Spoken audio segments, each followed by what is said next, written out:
right, man. All right. First and foremost, I want to give all praises, honor, and glory to Yahweh Ba'Shem Yahushua. That's giving all praises, honor, and glory to the Most High God, whose name is Yahweh. Ba'Shem meaning coming in the name of, and Yahushua, who the world calls Jesus Christ.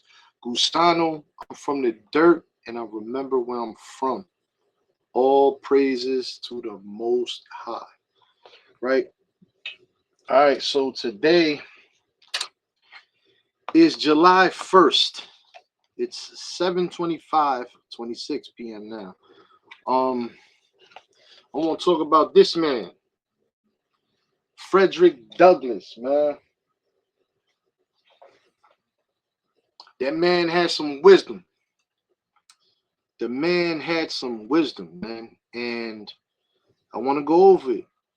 I want to go over it with the family, right? With the 12 tribes of Israel, man. And that's what these videos are for. That's who these videos are for. That's what this whole channel is for. The so-called blacks, Hispanics, and Native Indians, man. I love y'all. This is for y'all. And a lot of y'all gonna be mad with me. And I understand because everybody's not on the same understanding, right? But for some of you, y'all gonna learn, right? But all praises to the Most High, man. Without further ado, let's get into it, family. We're going to talk about Frederick Douglass and a speech that he had titled, "What to the Slave is the 4th of July," right? It is July 1st, man. We are 3 days away from laughing at ourselves, man. And that's what a lot of us are going to do. We are going to laugh at ourselves, right? We are going to celebrate the downfall of our own people, the genocide of our own people.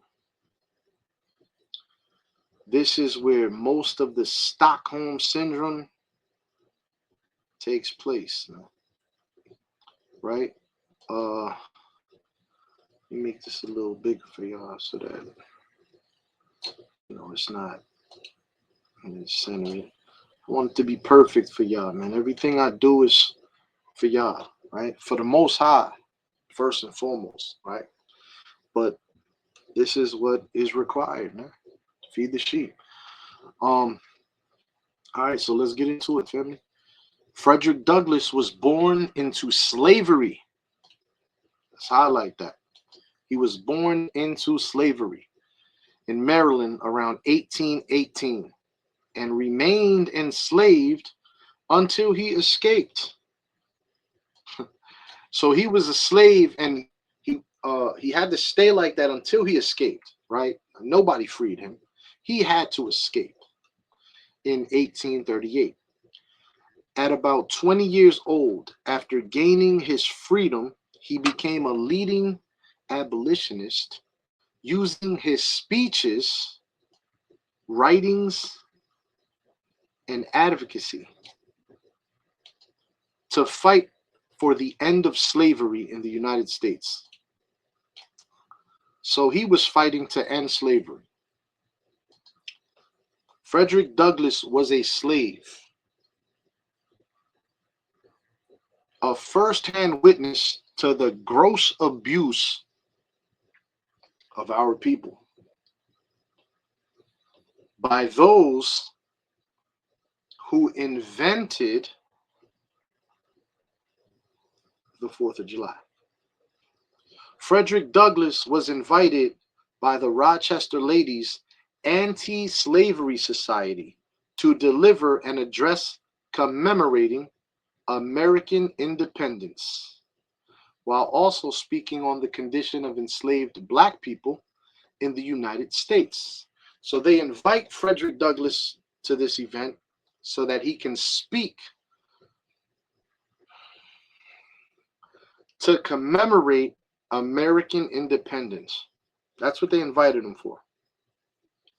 In the speech, he praised the principles of liberty expressed by the nation's founders, but challenged the nation for celebrating freedom while millions remained in slavery.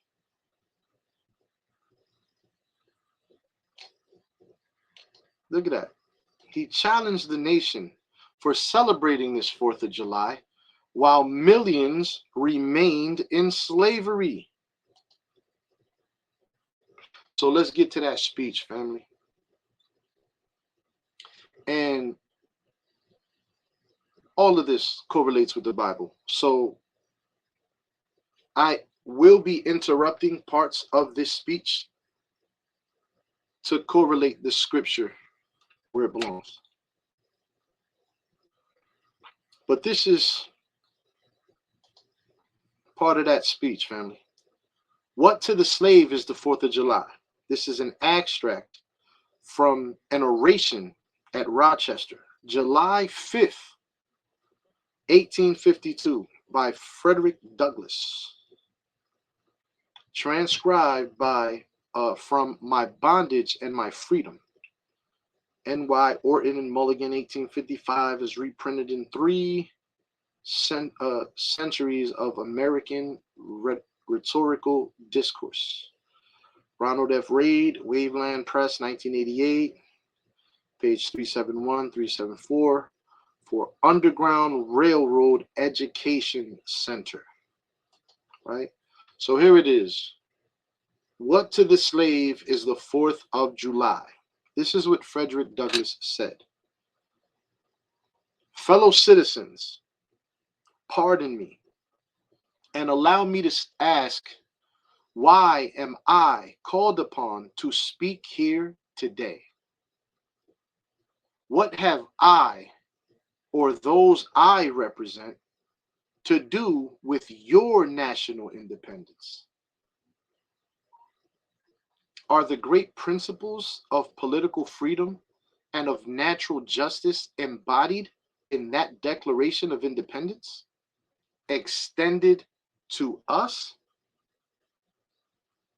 And am I therefore called upon to bring our humble offering to the national altar and to confess the benefits and express devout gratitude by the blessings resulting from your independence to us?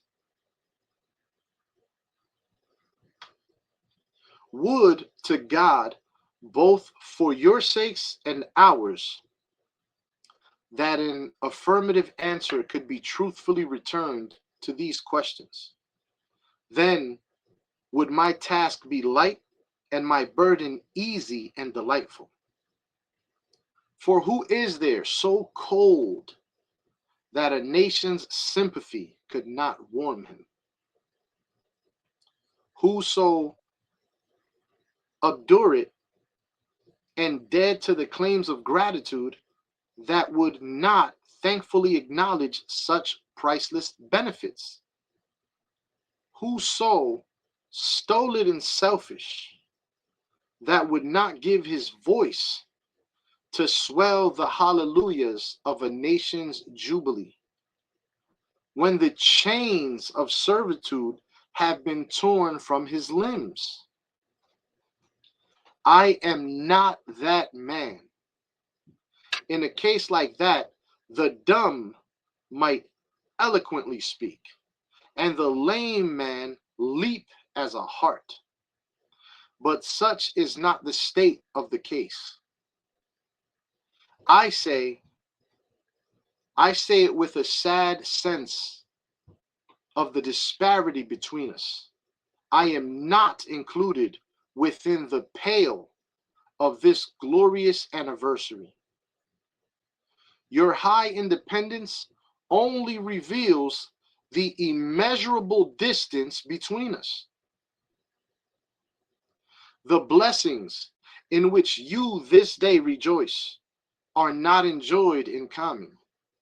The rich inheritance of justice, liberty, prosperity, and independence bequeathed by your fathers is shared by you, not by me. Right?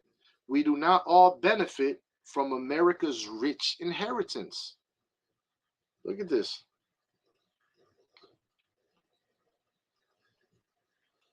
The rich inheritance of justice, liberty, prosperity, and independence, right? That was passed down from the fathers is shared by them, not by us, right? Let's continue. The sunlight that brought life and healing to you has brought stripes and death to me. This 4th of July is yours, not mine.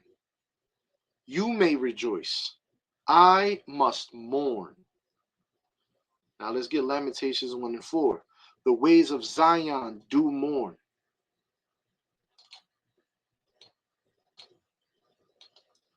Because none come to the solemn feast. All her gates are desolate. Her priests sigh. Her virgins are afflicted, and she is in bitterness. Stuff like Zion mourning can correlate to prophecies that have been fulfilled in the time the book of Lamentations was written. But it can also be something that we can correlate to today, just like all the other scriptures, right? The curses are a sign for us to understand who we are. Zion mourning is definitely a curse, right? But look what he said. He said, this 4th of July is yours, not mine. You may rejoice. I must mourn. Isaiah 61 and 3. To appoint unto them that mourn in Zion, to give unto them beauty for ashes, the oil of joy for mourning, the garment of praise for the spirit of heaviness, that they might be called trees of righteousness, the planting of the Lord, that he might be glorified. All praises to the Most High. Right? There are blessings coming to those that mourn in Zion. So let's take it cheerfully, family, right? We know what we're up against. Let's continue. He says, to drag a man in fetters, those are chains, those are handcuffs, right? Fetters. To drag a man in fetters into the grand illuminated temple of liberty and call upon him to join you in joyous anthems where inhumane mockery and sacrilegious were inhumane mockery and sacrilegious irony. That's what it was, right? Do you mean citizens to mock me by asking me to speak today? If so, there is a parallel to your conduct, right? This brother's words, man, like well studied. Check this out, man. Look what he's saying. To drag a man in fetters into the grand illuminated temple of liberty, right? You're grabbing a slave and bringing him into this beautiful party, right? And call upon him to join you in joyous anthems. He's like, you're telling a slave, come and have fun with me. For what? It's mockery. They're mocking us. We're slaves. Why would we want to go into that party? Anyway, if so, there is a parallel to your conduct. And let me warn you that it is dangerous to copy the example of a nation whose crimes, towering up to heaven, were thrown down by the breath of the Almighty, burying that nation in irrecoverable ruin. All praises to the Most High. He knew some scriptures, man.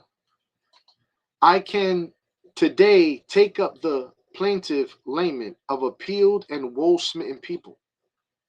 By the rivers of Babylon, there we sat down. Yeah, we wept when we remembered Zion. We hanged our harps upon the willows in the midst thereof.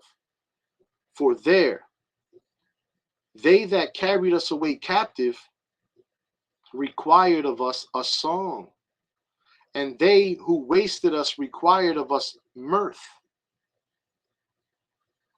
saying, sing us one of the songs of Zion. How can we sing the Lord's song in a strange land? He says this. This is his words, man. Right? Where did he get that from? Psalms 137, verse 4. How shall we sing the Lord's song in a strange land? Back to his speech. If I forget thee, O Jerusalem, let my right hand forget her cunning. If I do not remember thee, let my tongue cleave to the roof of my mouth. Fellow citizens, above your national tumultuous joy, tumultuous, I hear the mournful wail of millions whose chains, heavy and grievous yesterday, are today rendered more intolerable by the jubilant shouts that reach them. Tumultuous joy. Let's go to Psalm 83, 1 through 6. Keep not thou silence, O God. Hold not thy peace, and be not still, O God. For lo, thine enemies make a tumult, and they that hate thee have lifted up the head. They have taken crafty counsel against thy people, and consulted against thy hidden ones. They have said, come and let us cut them off from being a nation, that the name of Israel may be no more in remembrance. For they have consulted together with one consent. They are confederate against thee. The tabernacles of Edom, and the Ishmaelites of Moab, and the Hagarenes. Edom is the first enemy of God mentioned in Psalm 83.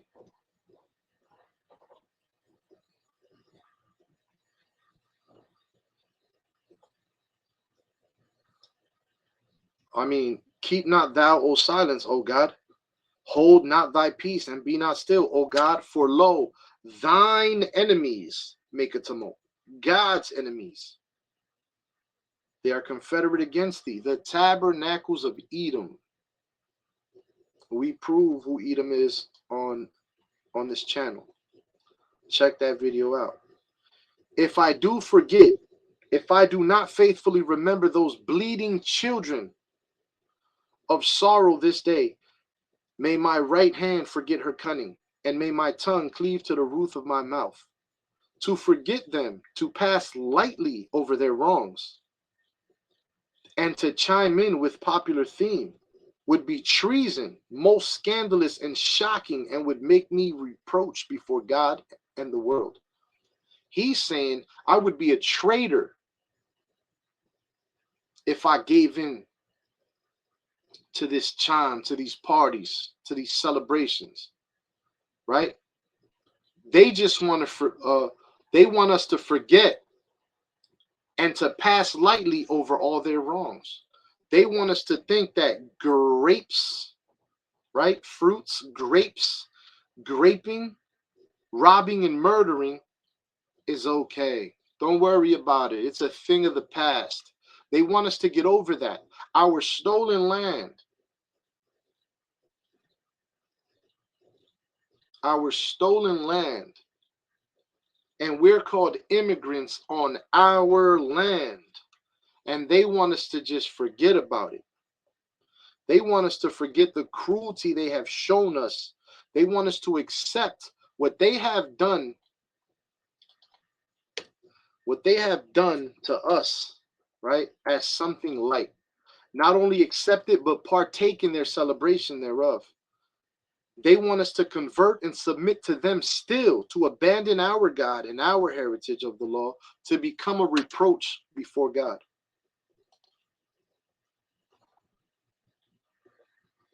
Jeremiah 24:9 says, and I will deliver them to be removed into all the kingdoms of the earth for their hurt, to be a reproach and a proverb, a taunt and a curse in all places whither I shall drive them.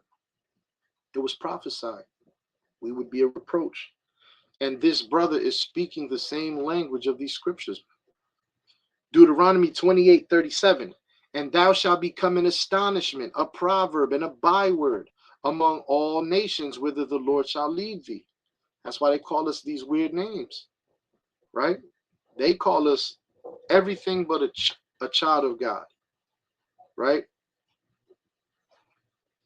All these racial slurs, crayon colors, they call us rich ports. Oh, man. My subject, then, fellow citizens, is American slavery. I shall see this day and its popular characteristics from the slave's point of view, standing there identified with the American bondman, making his wrongs mine. I do not hesitate to declare with all my soul that the character and conduct of this country never looked blacker to me than on this 4th of July. Blacker, right? The wickedness.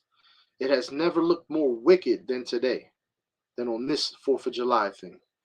Whether we turn to the declarations of the past or to the professions of the present, the conduct of the nation seems equally hideous and revolting.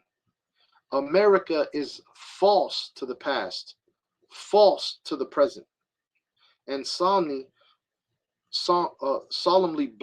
binds herself to be false to the future. Standing with God and the crushed and bleeding slave on this occasion, I will, in the name of humanity, which is outraged, in the name of liberty, which is fettered, right? Locked away, in the name of the Constitution and the Bible, which are disregarded and trampled upon, dare to call in question and to denounce with all the emphasis I can command everything that serves to perpetuate slavery, the great sin and shame of America. He denounces this. I will not equivocate. I will not excuse. I will use the severest language I can command, and yet not one word shall escape me that any man whose judgment is not blinded by prejudice, or who is not at heart a slaveholder, shall not confess to be right and just. But I fancy I hear someone of my audience say, it is just in this circumstance that you and your brother abolitionist failed to make a favorable impression on the public mind. Would you argue more and denounce less? Would you persuade more and rebuke less? Open rebuke is greater than secret love, right? Your cause would be much more likely to succeed. But I submit, where all is plain, there is nothing to be argued. What point in the anti-slavery creed would you have me argue? On one, what branch of the subject do the people of this country need light? Must I undertake to prove that the slave is a man? That point is conceded already. Nobody doubts it. The slaveholders themselves acknowledge it in the enactment of laws.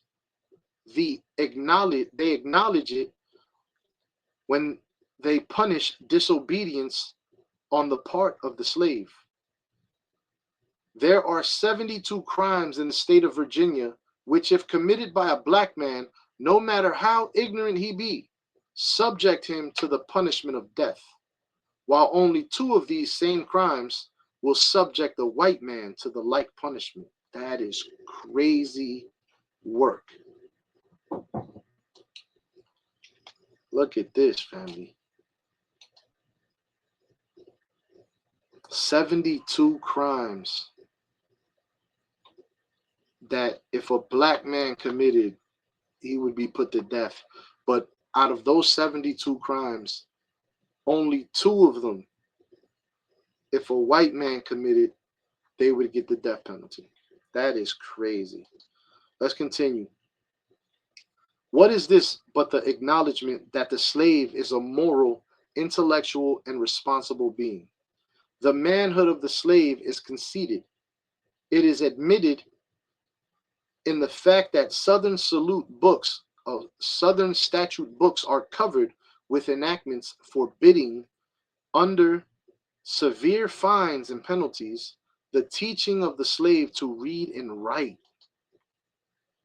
Man, severe fines and penalties for trying to learn how to read and write.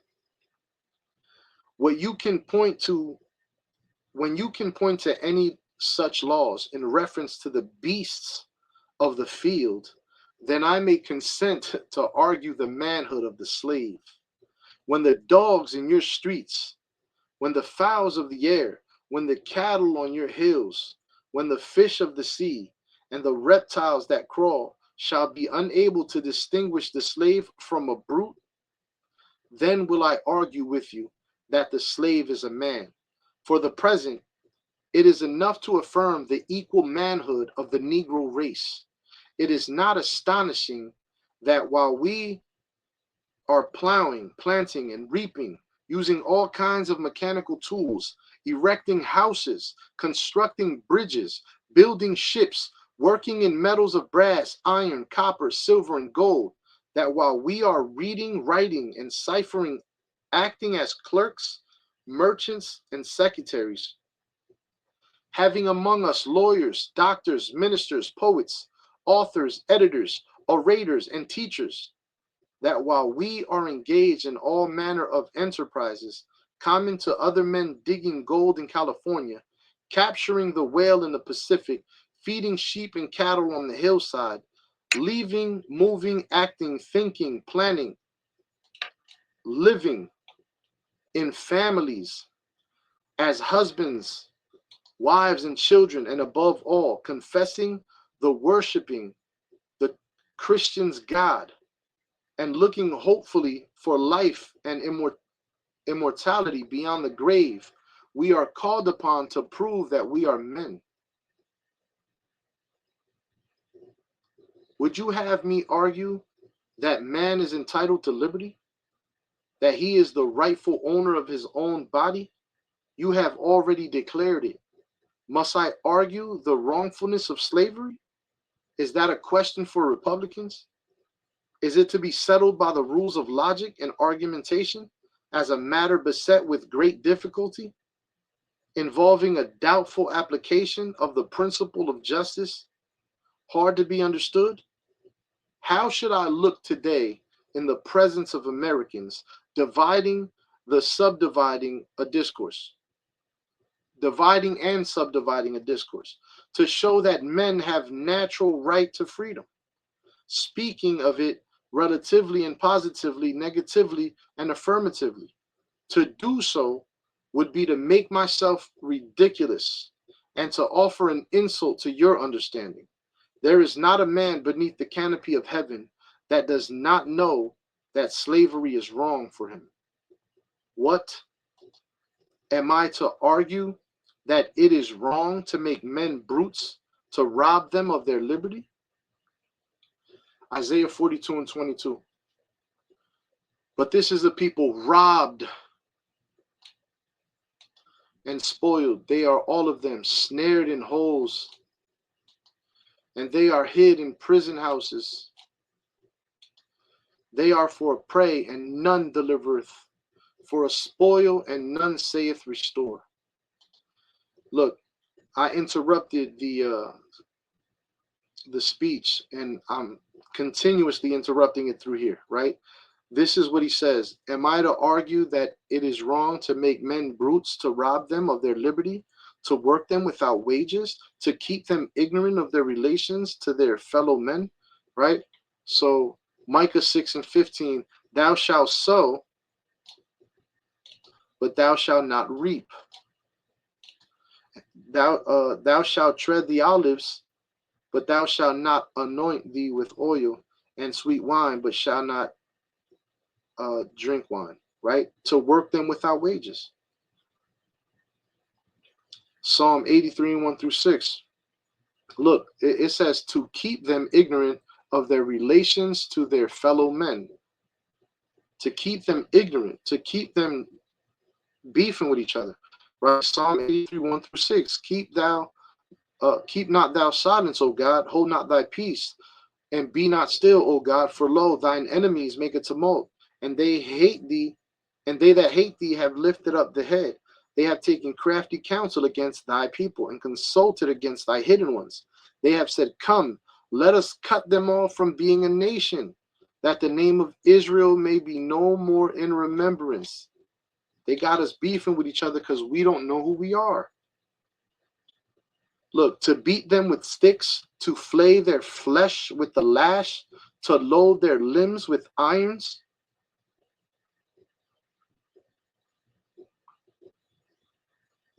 Look, a yoke upon their neck, to load their limbs with iron. But look, they were beat with sticks, to flay their flesh with the lash. Their skin was ripped off because they were whipped, right? And we know what Yahushua went through, right? Christ, we know what he went through. This is how they treated our people. Deuteronomy 28:48. Therefore shalt thou serve thine enemies,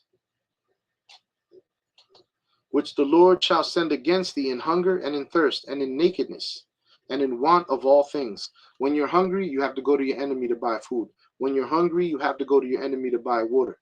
When you're naked, you have to go to your enemy to buy clothes. We don't own anything. And if we have the facade that we do own something, keep climbing the ladder to see who's at the very top. It's not us.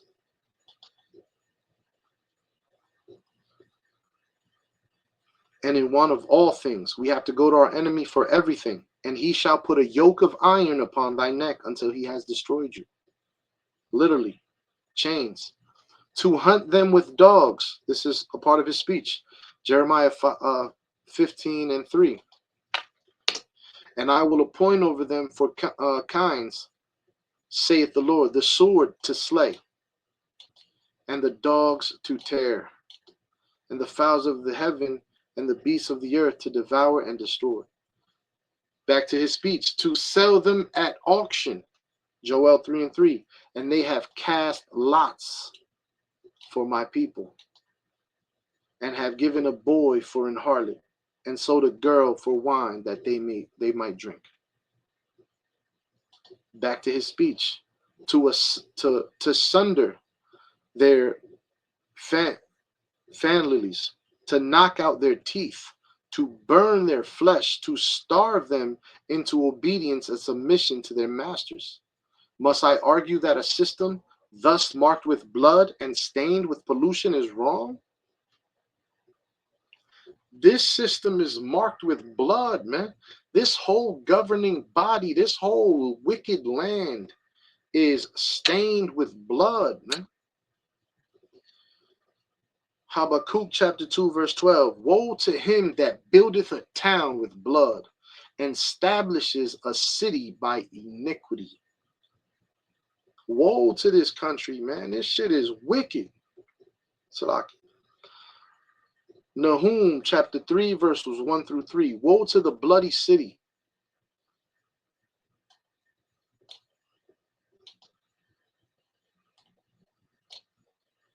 Woe to the bloody city. It is all full of lies and robbery. The prey departeth not. The noise of a whip and the noise of the rattling of the wheels and of the prancing horses and of the jumping chariots. The horseman lifteth up both the bright sword and the glittering spear. And there is a multitude of slain and a great number of carcasses, and there is none end of their corpses. They stumble upon their corpses. How many dead bodies, man? Back to his speech. No, I will not.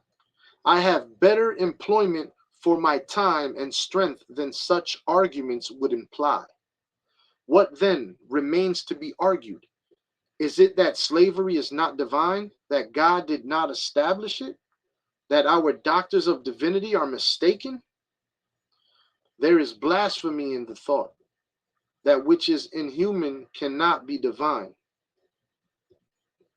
Who can reason on such a proposition?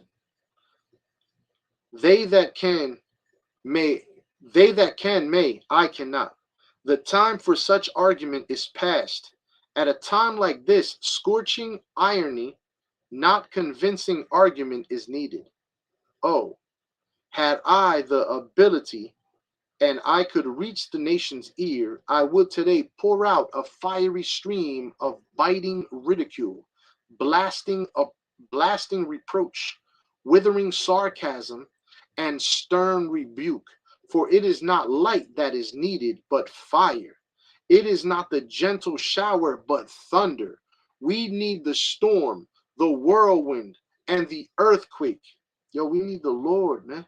This is what this brother's saying. We need divine intervention. We cannot fight this wicked country. We cannot fight this wicked Esau, man. These wicked Edomites. We cannot fight this land. We can't do anything physical. We're gonna lose.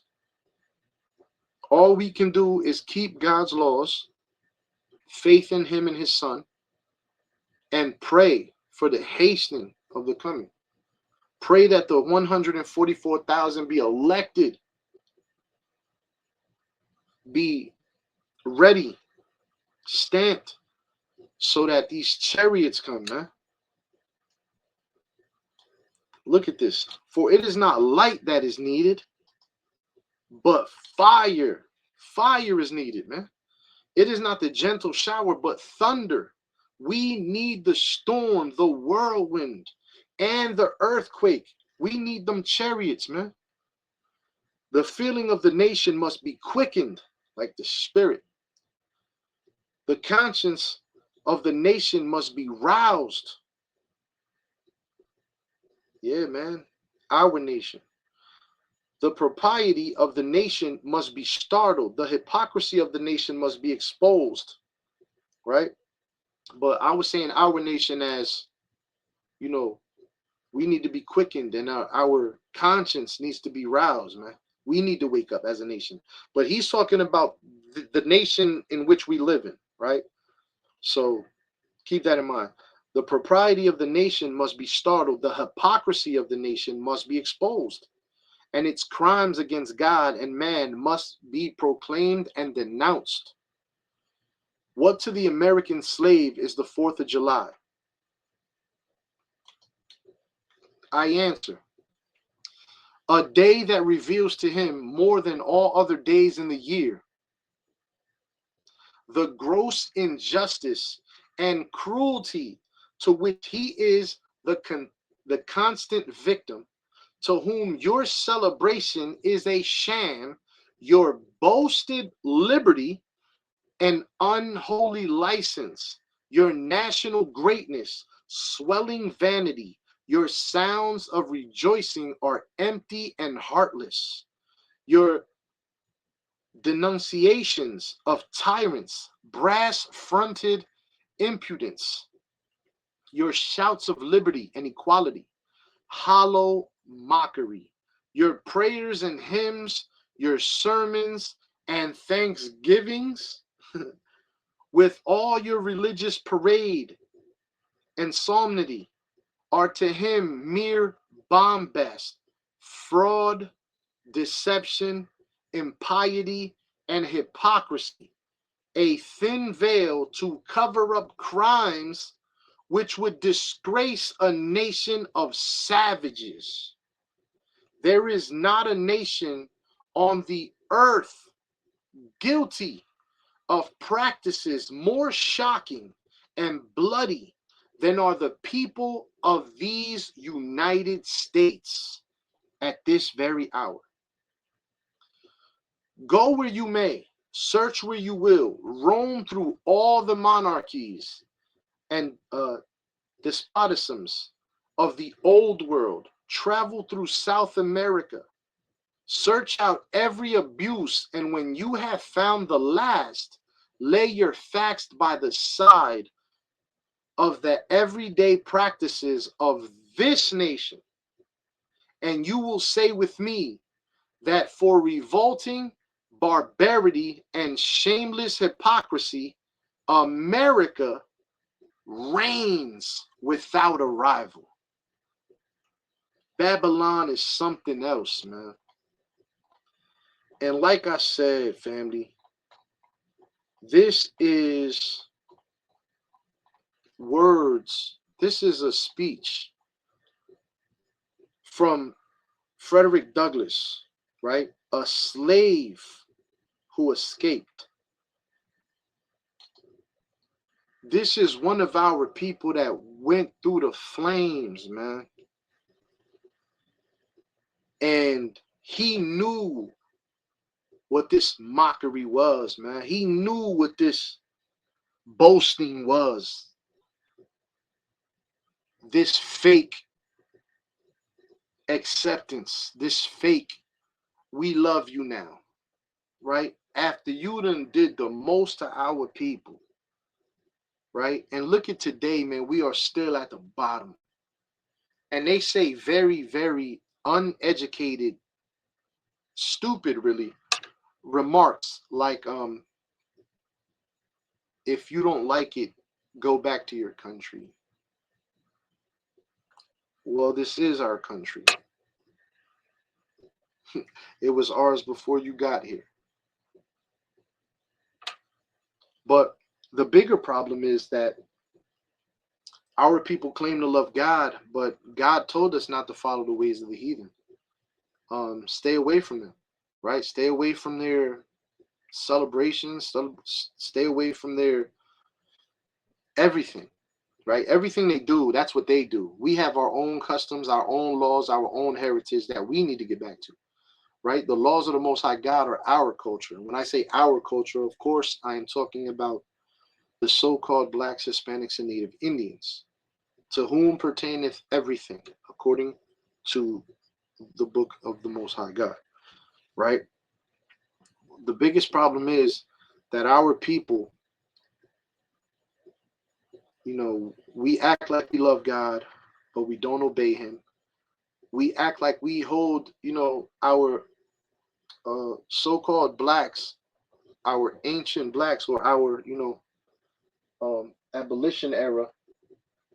We love to celebrate Martin Luther King, Malcolm X, Sojourner Truth, Harriet Tubman, Rosa Parks, Frederick Douglass, right? And we really don't even know them. We really don't even study them, right? We think because the school puts a bulletin board up with all their faces and we get to watch a movie today that's Black history. No, we don't want a month. We want to get out of here, man. We want the kingdom, right? But our people, as the Bible says, they hated the prophets, man. They hated the prophets. Look what they did to Christ, right? Look what they did to Yahushua. Our people today that are stuck in this Stockholm syndrome would be the same people. If they heard Frederick Douglass speaking right now in the corner, they'd probably spit in his face, man. Because we're liars, we're hypocrites. We don't really love. We don't know how to love. We love how this Babylonian system of America showed us how to love. Let me beat you. Let me whip you. Let me choke you. Let me hang you. Let me kill your kids. And then I'll ask you to forgive me. That's love. That's love. That's what our people are thinking in their mind, right? That's not love, family. That's not love, family. And if we go back to the scriptures, it'll show us how to love. If we follow God's laws, we will stay in line. If we follow God's laws, we will show that we love him. If we follow God's laws, we will show that we love our people. If we love our people, we wouldn't hurt our people.